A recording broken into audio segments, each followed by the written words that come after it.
Alright, so the first thing I want to talk about here in my mechanic video, this is Dan Ogan for Sprint 3. So, we changed this from a quick start to a character select, and it works, but when you click level select it won't overlap, so we'll just show you this one for now. As you can see, we got a background here, and we got also like a landscape with the characters on there. The character can't really be selected yet, but I can highlight and go through the different characters. As you can see, I can change my character with the character click button.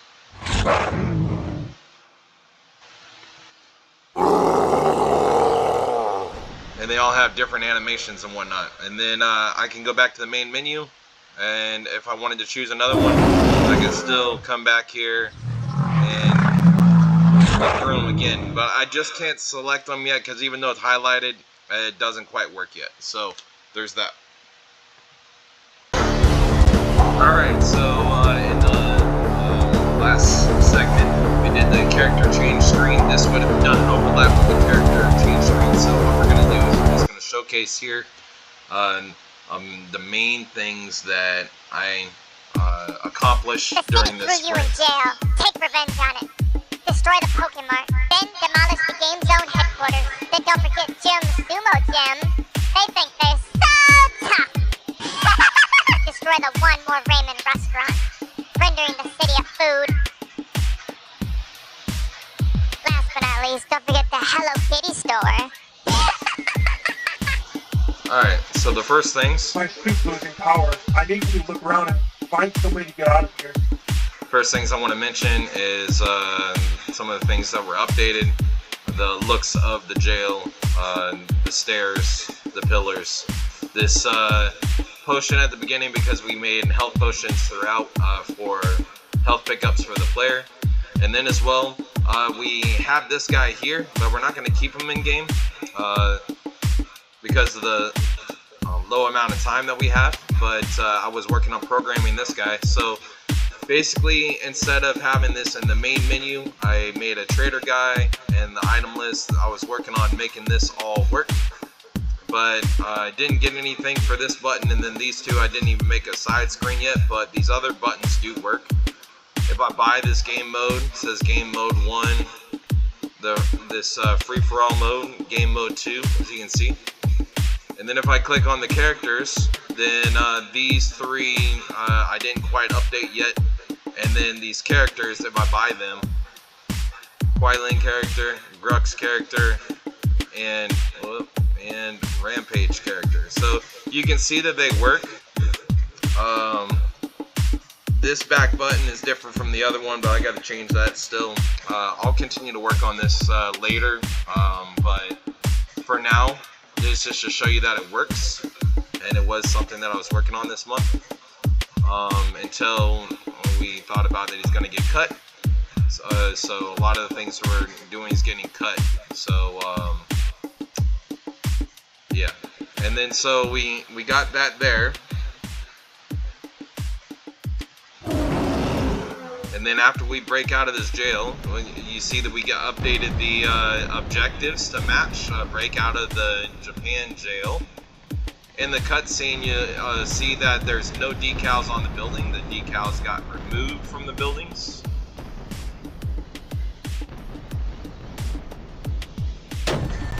The damage doesn't do as much from these turrets now.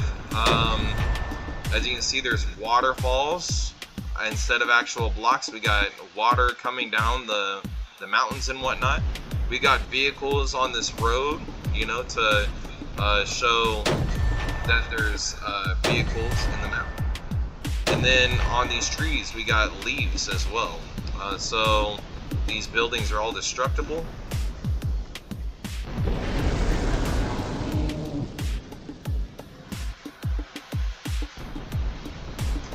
As you can see, we got our and even our sidewalks, so we kind of updated those. Again, another waterfall with some other different water underneath that to showcase what that is. On these roadways, I was working on making some changes. Some of these things here, like this, it was a little bit hard to make straight lines, so I did the best that I could there. Added some vehicles, added a police car here for a police trap, you know. Even in Japan, they have to have police cars to do police work. What does that say? Looks, oh. Okay, well, so we need to rotate that. So this will show that outside here, and this was already done before, but it says return to play area. All those trees over there, I made sure I updated them to look like the ones in the map. So all the ones in the map and outside the map that the player can see are all updated with the leaves and whatnot. These roads, they are mostly updated. I'm just trying to get them correct, get them laid out where it looks just fine instead of looking funky. These people are trying to drive out to the boonies to have a party, but anyway, again, trees outside the map. If I go outside this hill right here, then that thing will pop up again. So mainly to show the player that it's not just one area of the map that I covered, it was everything.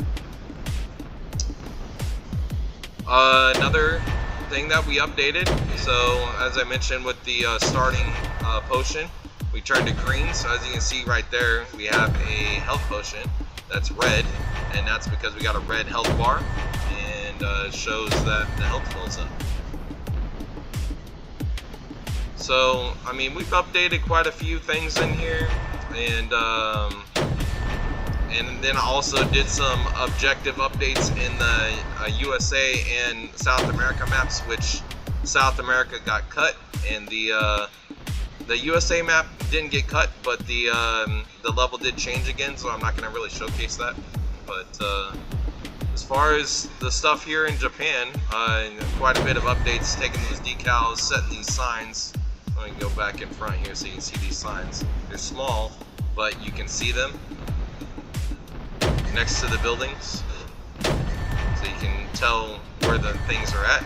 And then as well, if I was to press C, which in the other level in USA it works, I guess in here it doesn't right now. But if I press C, then it's supposed to show the overhead map with the rings around the buildings of what is. So,